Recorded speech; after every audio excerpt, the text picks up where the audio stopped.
Assalamualaikum warahmatullahi wabarakatuh. Semangat pagi teman-teman mahasiswa. Apa kabar hari ini? Semoga teman-teman selalu dilimpahkan keselamatan dan kesehatan oleh Allah Subhanahu wa taala. Pada kesempatan hari ini, mata kuliah yang saya ampu, Geografi Regional Indonesia, sudah memasuki pertemuan yang keempat. Hari ini kita akan membahas tentang iklim di Indonesia. Oke, saya jelaskan mengenai iklim di Indonesia.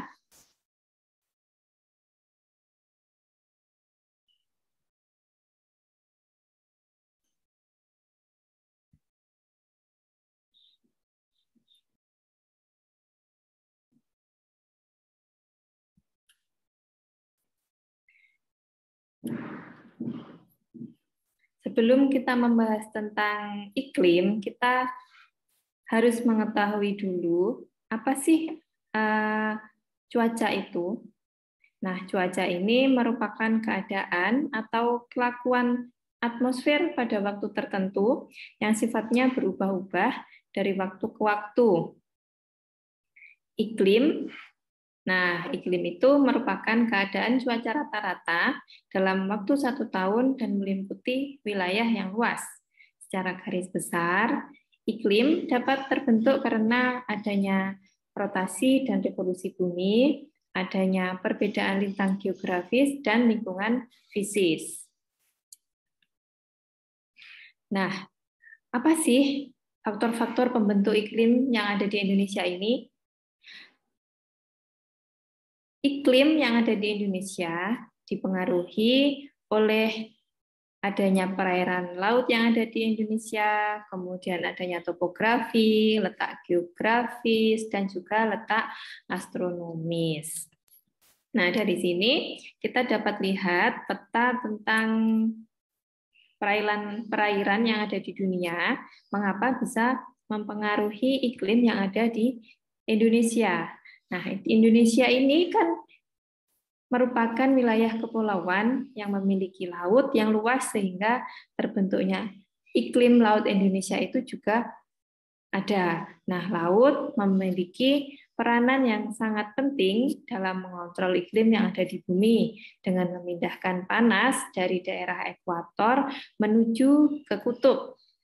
Tanpa laut, hampir keseluruhan planet bumi ini akan menjadi terlalu dingin bagi manusia untuk hidup. Nah, air laut bergerak secara terus-menerus mengelilingi bumi dalam suatu sabuk aliran yang sangat besar, yang biasa disebut sebagai arus lintas sabuk benua. Nah, ini gambarnya yang saya tampilkan, ini merupakan arus lintas sabuk benua atau the Great Ocean Conveyor Belt. Nah, arus lintas sabuk benua ini bergerak dari permukaan ke dalam samudra dan kembali lagi ke permukaan. Angin, salinitas, dan suhu air laut ini mengontrol sabuk aliran global ini. Nah, sabuk aliran inilah yang berperan dalam memindahkan energi panas yang dipancarkan oleh matahari ke bumi.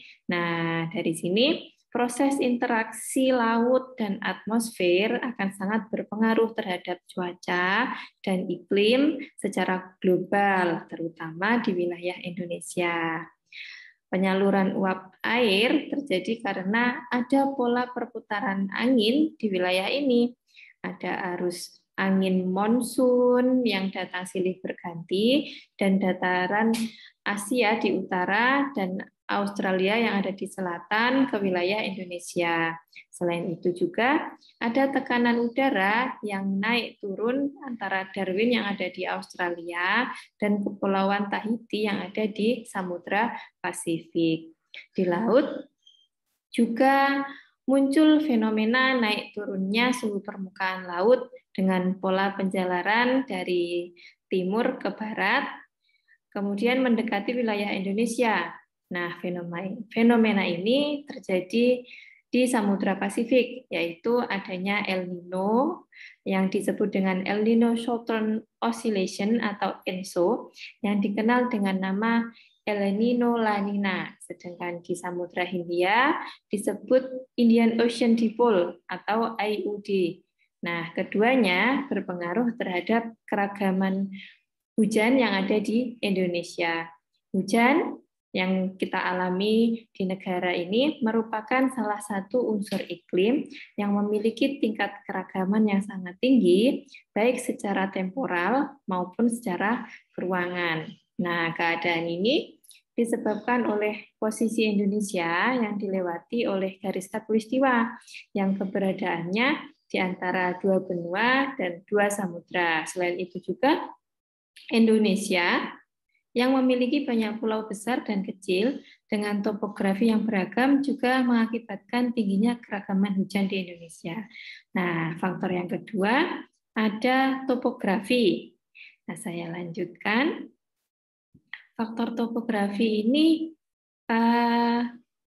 apa sih? Topografi ini tinggi rendah atau perbedaan tinggi rendah permukaan bumi. Nah, wilayah Indonesia yang terdiri dari dataran rendah, dataran tinggi, dan pegunungan memiliki suhu udara yang berbeda-beda, sehingga membentuk iklim vertikal dari dataran rendah hingga ke pegunungan, yaitu iklim panas, kemudian iklim sedang, sejuk, dan dingin. Kemudian wilayah dengan topografi pegunungan cenderung memiliki suhu yang lebih rendah dibandingkan topografi dataran rendah yang cenderung memiliki suhu yang lebih tinggi. Nah, dapat dikatakan bahwa topografi turut serta dalam mempengaruhi iklim suatu wilayah. Semakin bervariasi topografi, maka juga semakin bervariasi pula iklimnya. Dari dataran rendah sampai ke pegunungan, nah ada dataran rendah panas, kemudian semakin naik juga semakin dingin, semakin bervariasi pola-pola iklimnya. Faktor yang ketiga adalah letak astronomis.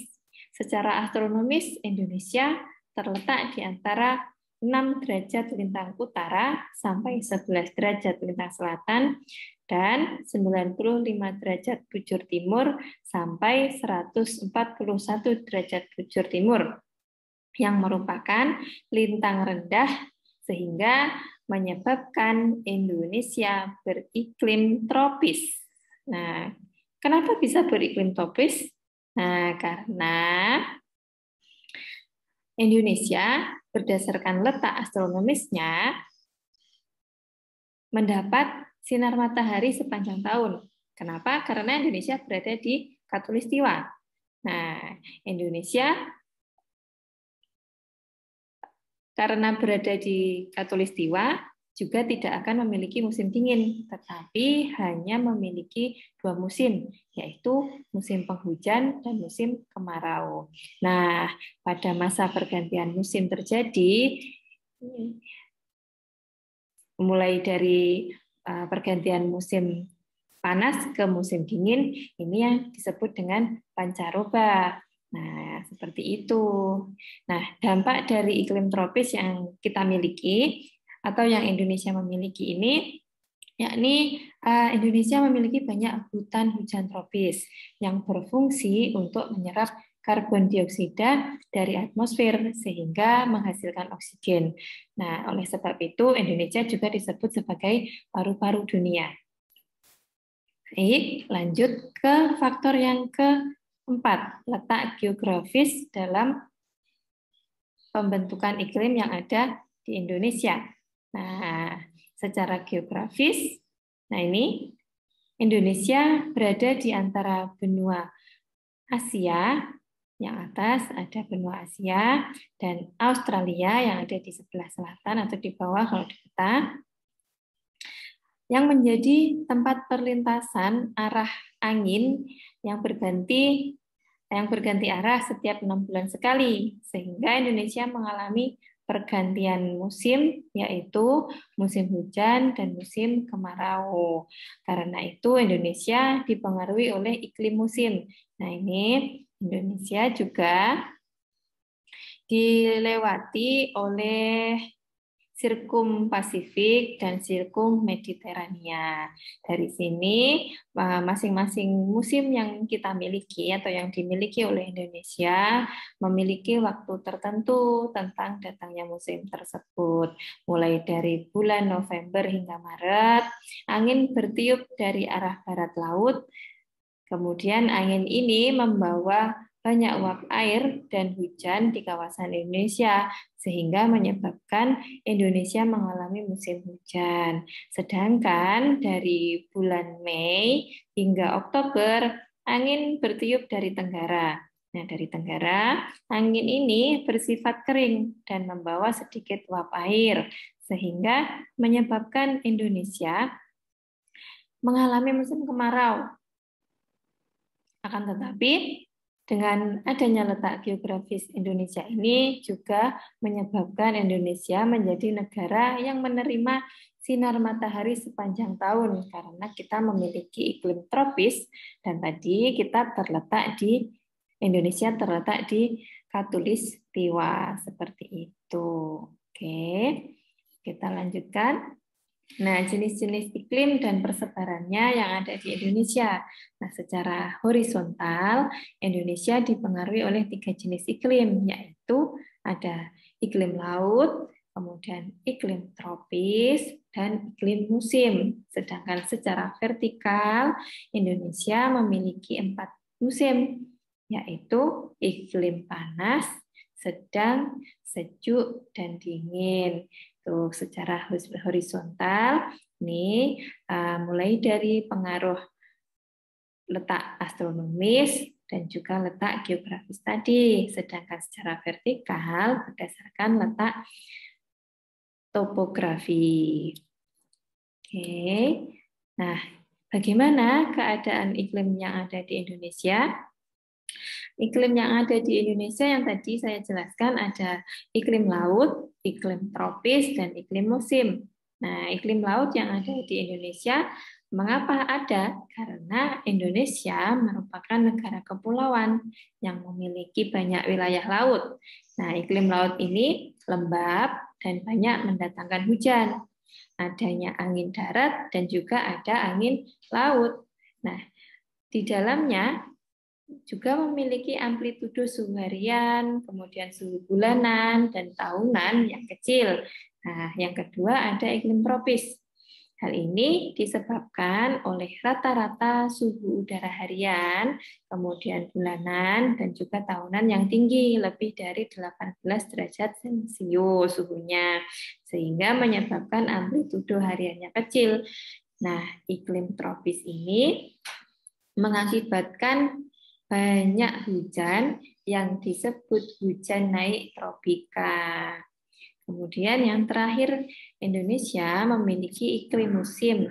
Iklim musim ini ditandai dengan pergantian musim setiap 6 bulan sekali, yaitu musim hujan dan juga musim kemarau. Tadi sudah saya jelaskan, musim hujan berlangsung pada bulan November hingga bulan Maret, sedangkan musim kemarau berlangsung dari bulan Mei hingga bulan Oktober. Seperti itu.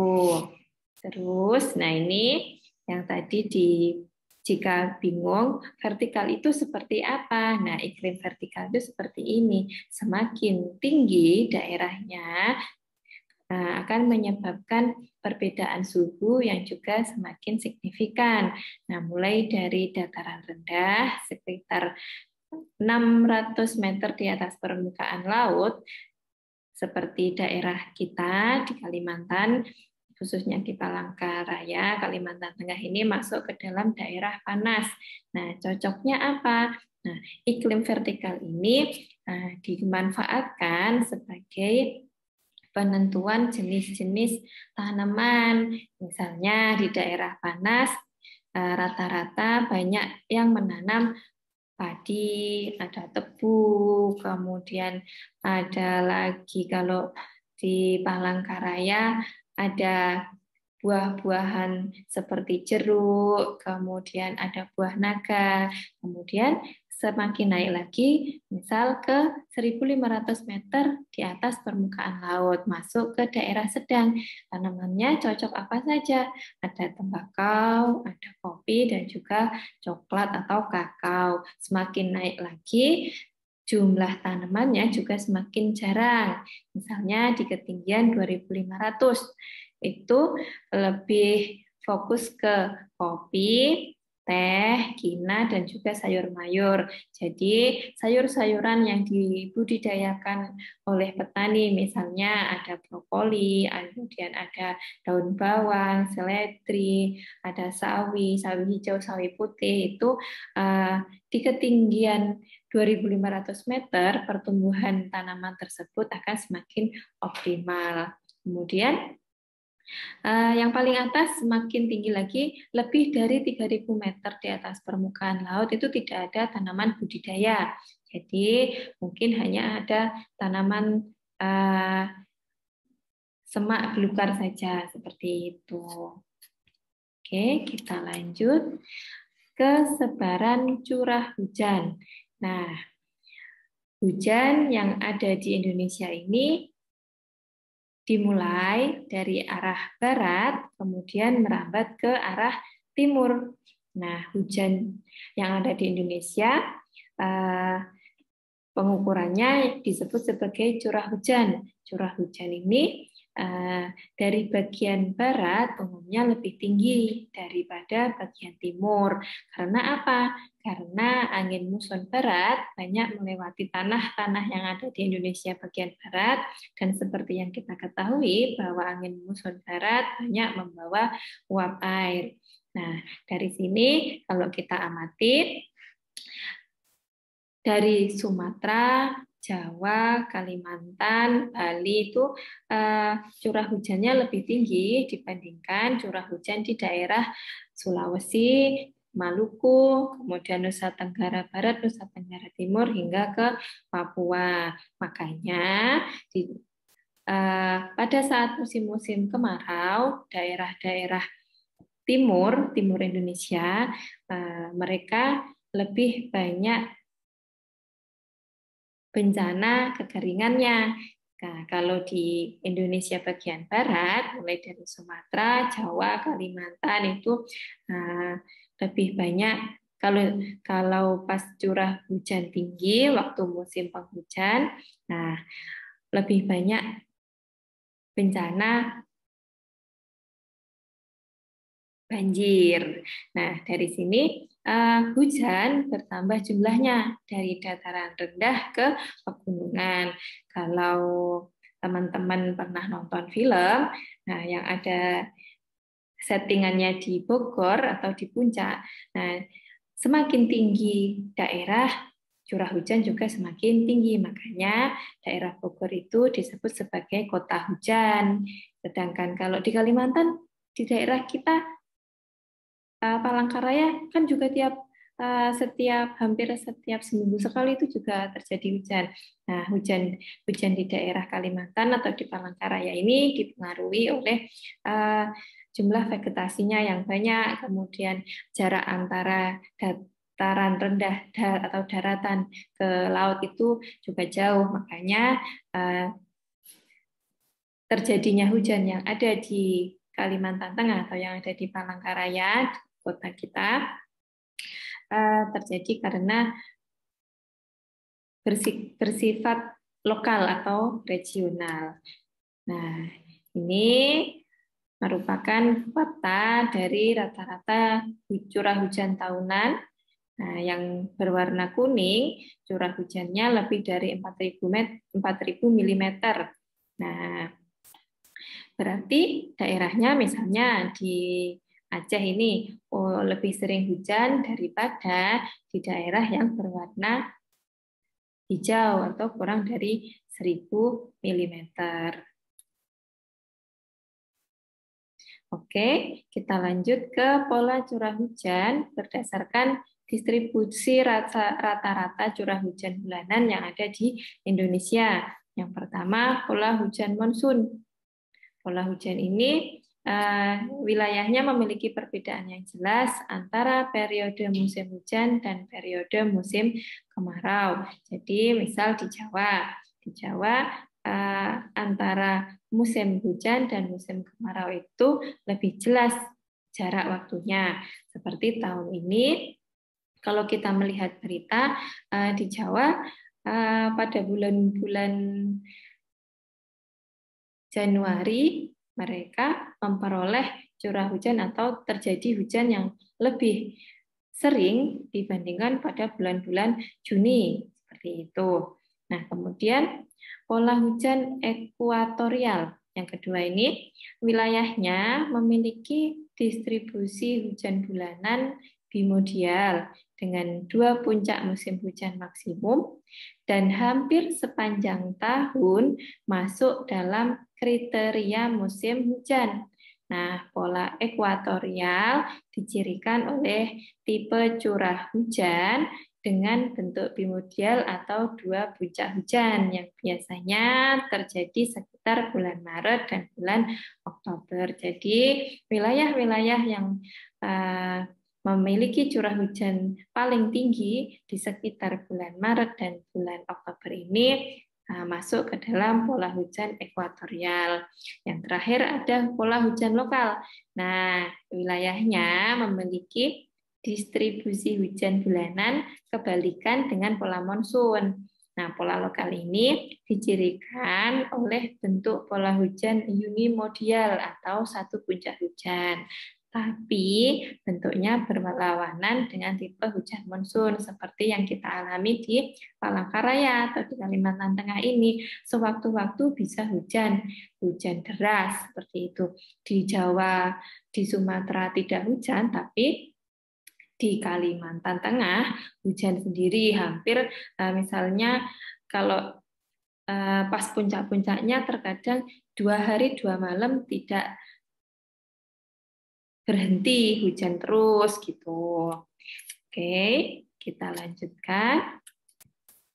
Nah, ini ada peta tipe-tipe tadi, tipe-tipe hujan. Nah, ini yang kuning masuk ke dalam tipe monsun. Ya, itu. Kemudian nah, Bu, ini Kalimantan Tengah itu kan juga kuning.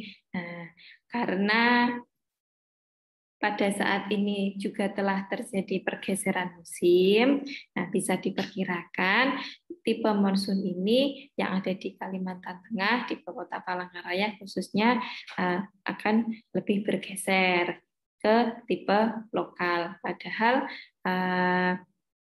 pada normalnya gambarnya seperti ini, masuk kalau di Pulau Kalimantan masuk ke Kalimantan Utara, Kalimantan Barat, Kalimantan Timur. Kemudian kalau di Jawa masuk ke monsun, sedangkan lokal ada di Papua, kemudian ada di Kepulauan Maluku dan sebagian di Sulawesi.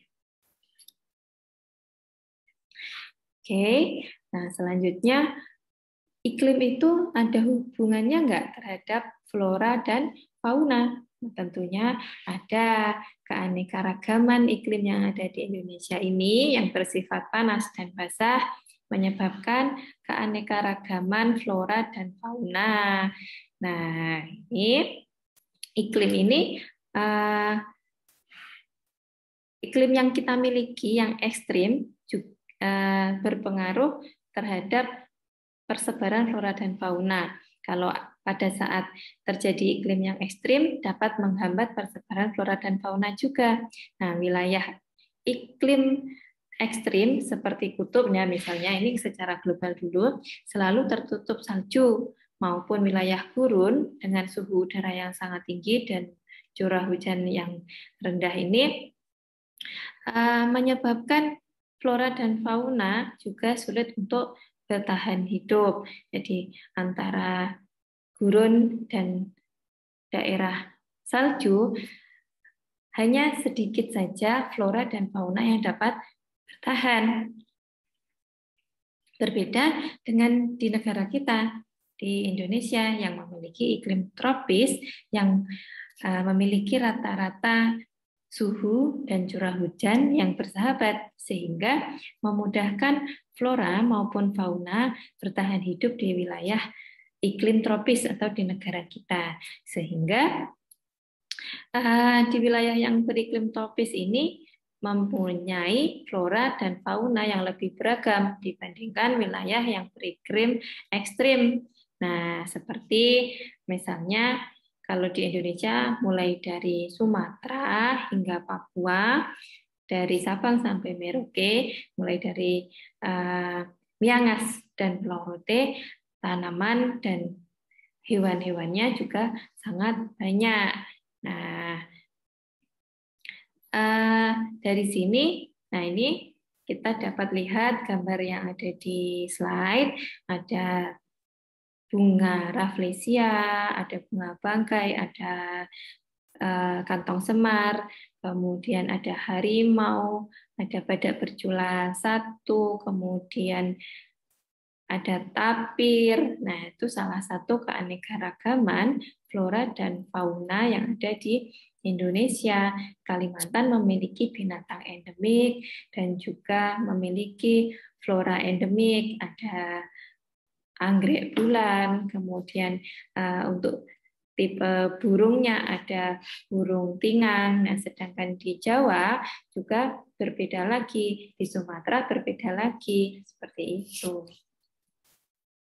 Nah, ini jenis-jenis flora di Indonesia yang dipengaruhi oleh iklim. Ada hutan musim, ada hutan hujan tropis, kemudian sabana, stepa, hutan bakau atau mangrove. Nah, hutan tropis terdapat di daerah Indonesia yang memiliki suhu udara tinggi dan memiliki perbedaan kondisi tumbuhan di musim hujan dan musim kemarau. Nah, Kalimantan Tengah juga memiliki hutan musim apa enggak? Nah, Kalimantan tidak memiliki hutan musim. Kalimantan memiliki hutan hujan tropis. Hutan musim kalau di Indonesia ada di mana saja, Bu? Nah, di Indonesia, hutan musim bisa kita jumpai di daerah Indonesia bagian timur seperti Nusa Tenggara Barat, Nusa Tenggara Timur.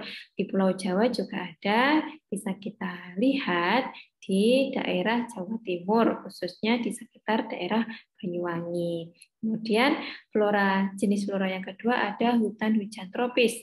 Nah, hutan hujan tropis ini terdapat di daerah yang curah hujannya tinggi. Nah, seperti di Kalimantan, di Sumatera, di Sulawesi, dan juga di Papua. Indonesia beriklim tropis dan dilalui garis khatulistiwa, sehingga Indonesia banyak memperoleh sinar matahari sepanjang tahun, curah hujan tinggi, dan temperatur udara yang tinggi. Maksudnya temperaturnya itu hangat. Gitu. Yang ketiga ada sabana. Sabana ini terdapat di daerah yang curah hujannya sedikit. Sabana berupa padang rumput yang diselingi oleh pepohonan yang bergerombol. Indonesia juga punya sabana loh, ada di Nusa Tenggara Timur. Nah, di daerah Nusa Tenggara Timur bisa kita lihat sabana di sekitar Pulau Komodo. Tuh, makanya pada waktu musim kemarau ada kabar berita bahwa di daerah Nusa Tenggara Timur sedang terjadi kebakaran lahan sabana. Nah, yang keempat adalah stepa. Stepa ini padang rumput yang sangat luas. Nah, stepa terdapat di daerah yang curah hujannya sangat sedikit atau rendah. Di mana Indonesia punya nggak? Indonesia juga punya. Nah, Indonesia bisa kita menjumpai stepa juga di daerah Nusa Tenggara Timur. Nah, kaya ya Indonesia. Ya, Indonesia dilimpahi oleh berbagai macam-macam jenis flora.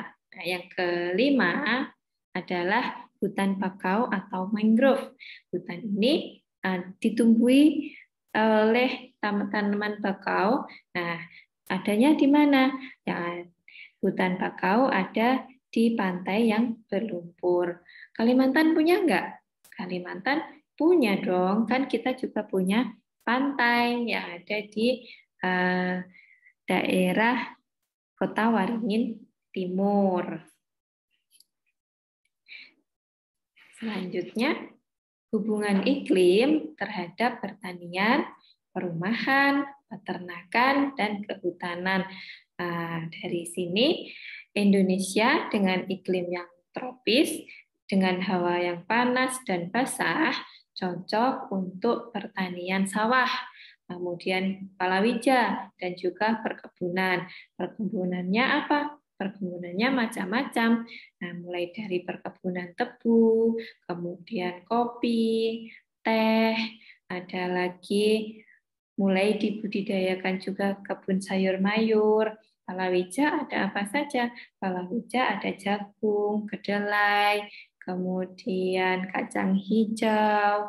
Nah, untuk di sawah, sawah ya menghasilkan padi. Yang kedua, hubungan iklim terhadap perumahan. Perumahan harus sesuai dengan iklim tropis. Nah, teman-teman dapat mengamati jenis-jenis atau macam-macam arsitektur tradisional yang ada di Indonesia. Ada jenis rumah bintang di Kalimantan Tengah atau yang ada di Kalimantan rumah bintang, kemudian ada rumah limas yang ada di Jawa, ada pura yang ada di Bali.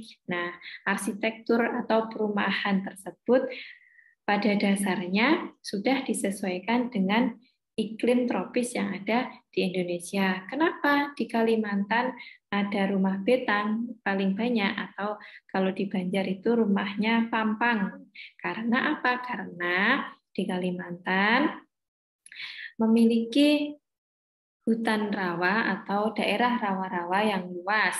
Apabila membangun rumah yang strukturnya seperti di Jawa, nantinya dikhawatirkan rumah tersebut akan ambles dan menjadi rusak. Nah, apabila membangun rumah betang atau rumah panggung itu selain menghindari amblesnya tanah, selain itu juga menghindari banjir. Tetapi kenapa sekarang yang dikembangkan rumahnya itu rumah-rumah seperti di Jawa? Nah, kemungkinan pihak developer itu sudah mengembangkan konstruksi yang disesuaikan juga dengan jenis tanahnya. Nah, yang ketiga ada peternakan, hubungan iklim di peternakan. Nah, peternakan juga harus disesuaikan dengan kondisi iklimnya. Nggak mungkin kan kita akan beternak sapi perah di kondisi iklim yang panas. Nah, sapi perah misalnya dapat dibudidayakan atau dapat dikembangkan di daerah pegunungan yang memiliki suhu udara dingin seperti itu. Kemudian misal tembakau nggak mungkin kita tanam di daerah pegunungan dan juga daerah-daerah dengan curah hujan yang tinggi. Kenapa? Nanti tembakaunya akan rusak, daunnya akan rusak dan tidak akan bisa panen seperti itu. Nah, iklim di Indonesia ini dapat menciptakan juga hutan hujan tropis yang lebih lebat dan hijau. Jadi kalau kita amati, nah, Indonesia ini kaya akan hutan hujan tropis, mulai dari Kalimantan, ada di Kalimantan Tengah, yang ada di Taman Nasional Sebangau, dan juga daerah-daerah yang lain. Oke, teman-teman, terima kasih. Materi dari saya sekian. Untuk penugasannya, nanti akan saya share di Google Classroom dan juga diskusi kita nanti akan lakukan melalui kolom komentar yang ada di Google Classroom. Baiklah, mari kita lanjutkan diskusi dan juga selamat mengumpulkan tugas dan upload di Google Classroom. Terima kasih banyak. Wassalamualaikum warahmatullahi wabarakatuh.